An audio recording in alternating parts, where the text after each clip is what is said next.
Yo, what up, what up, what up, what up, what up? My man is Bidak, E. Jones, City Legends, Bottom to the Top Sports, 98.9, Chucktown. What's really? What's really, I don't want to say hood. I don't even want to say good. What's new? New week. Like my man say, Sunday fun day. Let's get to it. Brand new money. Yes, sir. In the building. Listen, man, I want to go throwbackish on this thing because we got a treat for y'all this week. I can't say what it is just yet, but talk to me about the history and your experience in sports, because we had a lot of young people that listen to the show, and I hear feedback on should you have kids in multiple sports. There's so much concentration on training nowadays, and kids, I just play basketball, I just run track, I just play soccer. What's your take on if kids should actually play multiple sports or should they concentrate on one? So first of all, let's deal with the reality of reality. You might be good in this one and okay in this one. So it's like rolling the dice. Why would you limit yourself to one sport unless you're elite? And you don't gotta know it. The people around you is gonna show you you're elite because of how they treat you, the opportunities you get that the average kids are not getting. That's being elite. That's where you separate in yourself from the pack. I look at Bo Jackson. I look at a Charlie Ward. I look at a Deion Sanders. That's right? the main one. I look at these guys who are two sports athletes, basketball and baseball, baseball and football, baseball and basketball. And guys who get drafted in multiple sports. You know, Dave Winfield was a baseball, basketball, and football player. And my nephew is 6. And big shout out to my nephew, DJ Darryl Jr. Big shout out to D. Jones. Yo. And he's playing in the summertime and he's getting MVP 6. Yeah. He's like, Uncle, I want to come and work out with you. I'm like, no way. Let's go get ice cream. He's different though. Here you go. Nah, I'm trying to make a point. Okay. I'm trying to get the kid to be off this basketball stuff and diversify his portfolio, and here you come with he's different. Yeah, but you didn't do that. You was kind of like a little focused, wasn't you? He's 6. He's coming from a basketball. That's like Dale Curry with his son. Like, you understand? That's in y'all blood. First of all, before you Girl Scout cookies or something. Before you, D. Jones, Sam was somebody in this thing. So this is coming down y'all bloodline. That's a fact. What are you talking about? I'm talking about a bacon, egg, and cheese. Nah, you can't get away with that. No. First of all, let me just make this point. Yo, what about the zoo? What about the botanical gardens? What about Great Adventure? What about the pool? After you play basketball, after you go get your little B, we're not doing that. Now, you the balance. That's good. But, hey, look, this is advice to some of these parents who's constantly flushing it down these kids' throats. Listen, go out and just go on a canoe. Go White River raft, whatever it is. Go do that. Go learn how to do the backstroke. I mean, come on. I'm being funny, and what you're saying is real. That's what we did at the Kips Bay Boys and Girls Club. We did do other things. We played knock hockey. Yeah. We played, I'm still nice in ping pong. I could play a little bit. Yeah. Just a little bit. Yo, and we had fun and we did other things. And my nephew's an avid reader, and his, big shout out to my sis Viv and my bro D Jones, my big brother. And they know how much I love him. And, I also like that he plays basketball. Right? Because I probably would be belly aching if he ain't love it. You love it. You love it because he's hungry. I didn't been around the kid. He just wants to dribble. He just wants to play basketball. But I'm saying, if you don't offer balance, the kids could burn out young. So I really just want to make sure he's having fun. Right? Mom and dad is always going to take him to his games, to his training, and do all of that stuff. But I just feel like if you don't give those kids balance, man, you could be setting them up for really an early exit to the game, and that hurts. That's a word of advice. Let me tell you something. Parents suffer from a withdrawal when their kids, who are athletes, and they get used to going to the games and being on trips and making their schedules, scheduling vacation time, and then all of a sudden your kid tells you at the end of their high school career that they don't want to play anymore? It happens. What happens then? Well, you burnt them out. You saying it. No, but I'm saying there's a experience that happens with parents that's like, well, what do I do now? I've been like literally a basketball mom the last 10 years. A basketball dad. And now the kid is just like, yo, I just want to be an engineer. Which is great, but now you don't really have a social existence because you like, yo, you gotta wake up, I go to the gym, I gotta pick you up, yo, we gotta pay for this trip, da-da-da. And that becomes like your lifeblood because all you wanna do is provide opportunities for your kid. Yeah. But vicariously, you know, parents are like, we going to Vegas. No, you don't think that's what they're doing. That they like, oh, it's lit for me too. No, they vicariously Coach, living you're through the kids. keeping the kids, right, Coach? Yeah, you got them. You're gonna hold them down. We're out of here. No. The one thing about parents, they're quick to be like, yo, ride with the team. Yeah, no doubt. Let me get a break.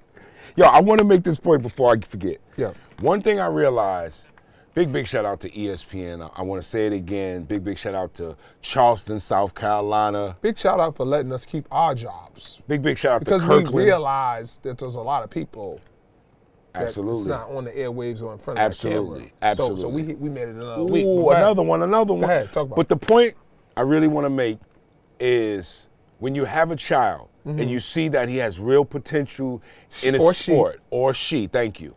You have to understand that if they're young, allow them to experiment a little bit. Push all sports on them. So essentially what you're saying is those Chicago Bulls teams, we might not see anything like that anymore. No. And I'll say why. Everyone understood and played their role. That's what I loved about that. Now, it might have been Mike making people stay in line and stay in their lane, but one thing I understood was all the shooters knew they were shooters and they spotted up. They ain't try to do all the extra dribbling. You know what I mean? Let me ask you this, though, Al. What do you think if you're comparing that team to that Golden State championship team? There's no comparison. Wow. Mike's eating them up. Pippen? Who's stopping Pippen? Draymond? Get out of here. It's not a comparison? No. Wow. If we took the best Golden State team and put them against the best Chicago team, Mike's going to do what he always does. Eventually. That's why you saying LeBron is the best player of all time. After Mike is the best player of all time. Okay, I didn't know that you felt that. Yeah, it can't be LeBron. Is first of all, who's after Mike? LeBron. LeBron's 2 all time. Yeah. When I look at it, I mean, I'm giving it to LeBron. I'm just asking. The people want to know. This is a common barbershop talk theme here. You know what I mean? But you're going with LeBron. Absolutely. Okay. Hey, we can move topics if that's how you feel. Hey, man, let's big shout out to Craig Hodges. Ooh, woo. Yo, listen, we got this. All-Star Weekend, right? Where we catch Craig Hodges. We caught him on All-Star Weekend. We've been keeping this one in the can. Let me bring it in. This one right here been in the cut because we knew that this was going to be a treat. We wanted to get the show rolling back in the season and reach out to a bunch of people because this one right here, check it out. E. Jones Sit Down with Craig Hodges. Major. Some jewels dropped. And for the other people who know, he ain't let them get too crazy. Hey, what's going on? E. Jones, Bottom to the Top Sports, here at NBA All-Star Weekend, Salt Lake City. Excited about all the festivities, but we have a special treat for you guys today. We're here with the man, the myth, the legend, Craig Hodges. I appreciate you. Man, I would tab it as 3-point specialist, but me knowing the game, you were much more than that. Thank you, man. Everything that you meant to the game, and you know, growing up and seeing players and those great teams that you played with, and the great teams that you coached. I'm going to take it back to the beginning, and we'll bring it to present day. No problem. Out of Chicago area, and tell me about what made you have the vision or belief that you could make it to the highest level? Well, first of all, thanking Almighty God for giving us a chance to meet in a peaceful environment, man, and fellowship. You know, I was blessed to be born into a family that was an athletic household. My granddad was the director of all the sports in the community, and during that time, it was segregation. So he raised all the young brothers and sisters and at that time, sisters couldn't really participate in sports, so he had all the young brothers, and he made sure that they had some idea of where sports could help take them in as far as education-wise and as far as giving them opportunity. And for me, growing up, watching my uncles, my oldest uncle, Bruce Hodges Jr., Lord rest his soul, he was the junior college scoring leader in 1963, and I was born in 1960, so during that period of time, I was always packing his bag so I could go hang out, right? And he would come to the crib and be like, "Yo, you got my bag ready? Yeah, you know it. Let's go." You know, so it was one of those things growing up that I had great tutelage, man, in as far as how the game should be played. And my granddad, when I was 6 years old, gave me all the gear to be a catcher, because he told me the quickest way to the big show was to be a catcher. And at that time, baseball was really the lick. And as far as black people were concerned in professional sports. And, you know, it was just a grooming process. You know, when you're young and you just going through it, it's fun. But you don't realize the impact of what you were doing younger, what it leads to later on in life. And that's what I can attest to as far as my jump shot was concerned. You know, going on the school ground every day, shooting jumpers, and you're growing and not knowing where this is going to lead. And from that vantage point, people don't realize the translatable ability of sports. Oh, no question. In terms of how the stances are for baseball, basketball, and football, athletic position always starts off in a crouch squatted position. No question about and it. It comes from your base and it goes, you know, so that athleticism is definitely translatable. So you go on to have a great high school career. Now, tell me how you get to Long Beach State. Yeah, it's crazy. Like I said, once again, man, I've had great coaching. Steve Fisher, who was the coach of the Fab Five, that was my high school coach. Oh, wow. So I had the Didn't know that one. I had the discipline of that, man. So when I saw what happened with Chris Webber and those guys, and I was like, man, that doesn't even seem like a Fisher team because of the fact that he was so disciplined in knowing where you were in games and the time, and that you should know where you are time-out-wise and all that kind of stuff. So for me, it was like, you know, when I was at Rich East, I started at Bloom where all my family went, and then my family moved. So I went from a school of, you know, 50% black to a school that was 1,400 students, and it was only 40 black people. Wow. So it was a culture shock. Yeah, but at the same time, it made me realize the importance of being able to deal with the larger society. You know, at a point in time when a lot of my homies, they were still doing what they were doing, and then when it came time for us to make that transition to college, it was a different thing, you know. And when I was at Rich East, Tex Winter was the coach at Northwestern. Wow, man, you dropping some gems on him. Yeah, so he was recruiting me for the Northwestern. Great Tex Winter, God bless his soul. Sir, man. You know, Chicago Bills fan, the triangle offense. Yeah, I tell people, you know, Tex for me, I was there with him for 4 years at Long Beach State. So when I see when we taught the Bulls the triangle, you know, it wasn't foreign to me. It was one of those things. For me, it was just a evolution into being able to take the game to a different level. And first thing Tex taught us, it's funny when I think back about it, our first practice, he has everybody sitting on the baseline, and he says, raise your hand if you want to play in the NBA. And like 4 guys didn't raise their hand. He was like, you know, if I could get rid of you guys, I would, but you're on scholarship, you know, because I don't want you on my team if you don't want to play on the highest level. Wow. You know, so Tex was incredible, man. And he said after that, he was like, I want you to forget everything you ever learned about basketball because what we're getting ready to do now is show you the proper way to play. And always remember, I will have forgotten more basketball than you ever learned. That speaks to the fact that when you understand and you know the game and you know how to teach it, you can get young people, athletes of all ages, to buy in if you're certain about. It's not to say that you know or all knowing, but the game taught the right way has a certain language that speaks for itself. No doubt. So I want to fast forward into obviously have a standout career at Long Beach State. You make it into the pros, and you know I want to just highlight this. 3-time NBA 3-point champion, consecutive. 3 times NBA percentage leader, 2-time champion as a player, 2-time champion as a coach, Yes. college head coach, Yes. head coach in the G League. Yes. Let's give that. And my high school. I coached my high school. Okay. So the first thing we have to do is we have to give flowers. Thank you. And we have to pay homage to a career that's still being written, and a story that needs to be told the right way. Teach.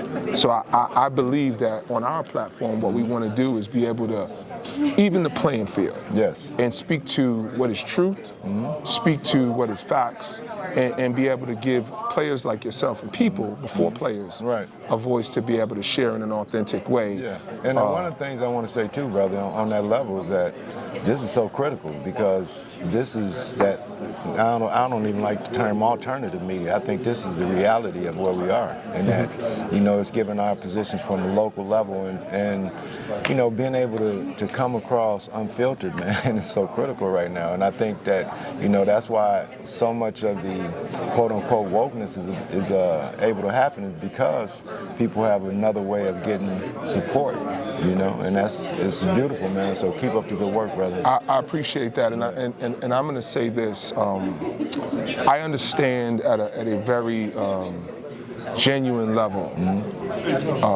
in terms of getting initiatives pushed and how you have to navigate and for lack of a better word, tiptoe through things to be able to be received in the right way. You see, I'm choosing my words carefully. And that's where one of the things where the reality of the perception of things, and that we know what's right and what's wrong. We do. And I think one of the things that you spoke about earlier is your life experience. So, being able to go through, whether it's the sport, and see the realities of the purity of the sport, then you see the parameters where the commercial part comes in. And that the commercial part, right now, I feel like the commercial part is almost overweighing the pure basketball part of it. And that in that, we have to, like you say, navigate to be able to, like I was speaking with some of the young brothers last night, Kevin Durant, who else, Chris Paul, and just hollering at that young generation of seeing that y'all got the mantle. And now, one of the things that we have to do is how do we give that back in terms of getting these young brothers to understand the process. That it's a process to whatever it is you want to do, whether it's sport or whether it's economics, whether it's business. We have to understand the process, and so much now is so instantaneous. We want instant gratification. We don't want that work. And I think that's one of the things that for old school, it was about work habits, man. and I'm going to say this, I'm a guy who comes from a dad who's a coach, and a lot of the things that were impressed upon me and ingrained in me is very much from that old school mentality. No doubt. And I own that. And what I had to stop using in terms of language of when I played, or back in my day. So I would like to consider myself a hybrid or a bridge to be able to make sure I keep those foundational pieces of what I learned, and be able to learn, study, and understand where the culture is now, and be able to merge those two and find where the happy medium is, and be able to speak authentically as myself, who really is a part of both generations. And how do we get back to some of those core fundamentals that we One of the things too, brothers, I think that, we have the right and the freedom now to create our future. And I think that's the part that, in this is part of that. This is a part of that evolution, that evolvement into where we want it to be and what we want it to look like. And I think that's the beautiful part of the creative genius that is Africans. That we have the ability. We've built kingdoms before. So with this false reality falling around us, what is this new reality that's going to come out of that? And where do we play that role to go ahead and build it. So I want to transition into something that I think that needs to be highlighted.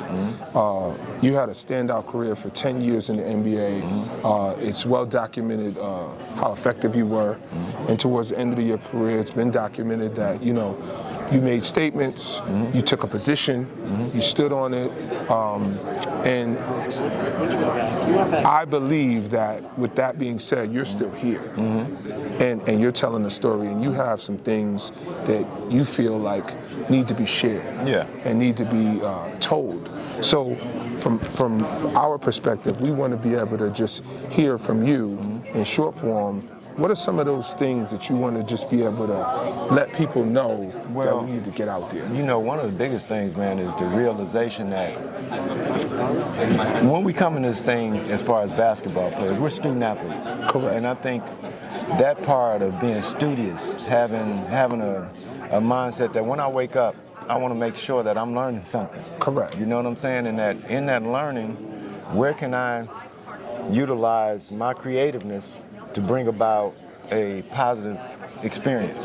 And right now, it's so cool, man, that, okay, we have all of these hashtags. You feel me? So we hashtag cancel culture, and we hashtag critical race theory. And those two things, for me, are gorillas in the room, man. You know, because from the cancel culture, the NBA is fantastic. The NBA is woke, but the NBA canceled me. You feel me? The NBA canceled my ability to earn a living for my family on the level based upon my talent. Likewise, I would love to be able to sit with those people who have positions now that I know they were part of Adam Silver. I would definitely like to sit with Adam to just speak to where the game is. Not just where the game is, but where the game is going. Man, and where it's going and where it connects to our culture. You know, because sport, you know, I tell people, you look back in the 70s when Richard Nixon went to China. He went to China with ping pong. Right. And he opened up, you know, a level of discussion. And I think our sport has been able to be an entree into different areas. Like you spoke about earlier, it's a flow. So how can we galvanize ourselves to make sure that this next generation, man, that they have an opportunity to see what's capable? I have a suggestion. I believe that the first part is everybody comes to the table objectively. Yes. And with intention to move the conversation forward. Yes. And if that is presented in the correct way and everybody is authentically listening with that objectivity, I think there's opportunity that lies in that. So Adam Silver and all of the people at the NBA, if you're listening, I believe that this man has a story to tell and he has value and he has information that can help the league move forward. So from us at Bottom to the Top Sports to all of the people here who have a voice, get the message across. And that's something else too, man, is that, you know, oftentimes this comes across as angry. And I'm not angry. I'm not angry. We're positioning it right now. Yeah, and I'm not angry about I'm not angry because I've been blessed to realize that experiences in life are educational pieces, man. And if you aren't emotionally centered to be able to get the lessons, then you're going to act out of whack. So my thing has always been to, even when the league was tripping on whatever they were tripping on, my position has always been that I was a great teammate. You feel me? That's excuse me for interrupting you. That's been proven over the way you've been received over the weekend, because I'm very receptive. Got you. And for me, it was one of them things like, it was always this is a blessing to play this sport on this level, first of all. Secondly, for me, it was that, how can I utilize this game to help my folks? And that it's not about me saying, oh, racism is, no, I've studied it. I've studied it from the scientific side of it. And all I'm saying is the white supremacy racist system affected me and my family. And that's just the cultural imperative. That's just the cultural narrative that was going on during that period of time. Things are changing now. Right. Had I had social media in 1991, Come on, it's not even. It's Freedom not of speech. brother, and that's the thing, you know. So when I would look at Colin Kaepernick, you know, and I look at Kyrie Irving. yeah, but when I'm saying Colin from this standpoint, that his union came to his defense. Got it. You feel me? His union came to his defense, got him some workouts, got him a chance to sit down with the NFL, got the His NFL. voice wasn't completely silenced. Exactly. So the NFL was able to sit with Colin and Jay-Z and come up with some things that now we see going on that hasn't happened in the NBA. You know, I feel like the people who can have some say, myself, McMood, who this has affected, we should be able to sit with the NBA and the board of governors and sit down and discuss this thing so that now we have transparency. We talk transparency, but how many issues go on behind closed doors that are actually policy? I'm in agreement, and I want to say that there is space and always room for healing of relationships. Absolutely. And coming from that space, I think that there's opportunity. I want to thank you for your time. No, I want to thank y'all for doing this, man, because this is, like I said, this is vital because it's a lifeline to people who don't want to get down with CNN and Fox and all of that because they know it's not really connected to who they are, man. So keep doing this, man. We appreciate you. I appreciate you, brother. Yes, yes. One love, y'all. Peace, peace. What's going on, family? This is Craig Hodges. You watching From the Bottom to the Top Sports. Yes. Stay on it. Peace. Craig Hodges is something else. Now, let me tell you something. First of all, yo, I wasn't really feeling the whole thing. I'm gonna be honest, because as the producer, it's about content, and the crazier the content, the more viewership. You kind of kept them in line, which was kind of hurting the content, because Craig was ready to let loose. I want Craig to be good for Craig. Oh, I respect that. And Craig is in a space where he needs to be able to provide for his family and get his flowers and his just due for the NBA. He got records. He got a body of work. He got championships as a player and a coach. He needs to be in that conversation, and they need to be, you know, taking care of him. And because of some of the things that he said and some of the things that he's done, unapologetically. Great dude, though, man. Great spirit. Love Craig Hodges, but I want him to be able to just, and again, he probably doesn't need me to put any context on this. He sure doesn't. Craig is Craig. If Craig was sitting there, you'd be in the ocean. Yeah, but you know, I think it's just done from a space of love. No question. Because now, my grandmother used to say, you can get more bees with honey than you can with vinegar. So sometimes, not all the time, you got to be able to do things in a way where you maneuver. And some people don't want to dance, or I get it. And everybody has a different approach. And maybe, you know, you learn something for everybody. And maybe this interview spins it or puts it in a different light or whatever. But at the end of the day, it's just a big thank you to Craig for taking the time. Gave us his word he would give us an interview, and he did that. He really did. I really appreciate it. Big shout out to all the legends, too, because we had a couple of guys on the gate that really wanted to do the interview. But we'll get to everybody. Just didn't have the time out there. It was just a movie. Time is of the essence, and guess what? What? We out of time again. Again? It's all your fault, bro. Ooh, how's my fault? You did the interview. That's true. That's true. My bad. Shout outs. Yo, shout out to D. Jones, City Legends, Jerry Ice. And big shout out to Steve, who always put us in and get us that smoke at M&N. We outside. Manhattan News Network. Look it up. Big shout out to my boy Steve holding it down. Big shout out to Eric Jones.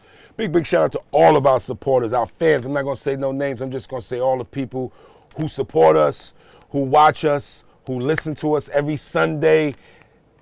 God bless you. Shout out to the man upstairs. Peace.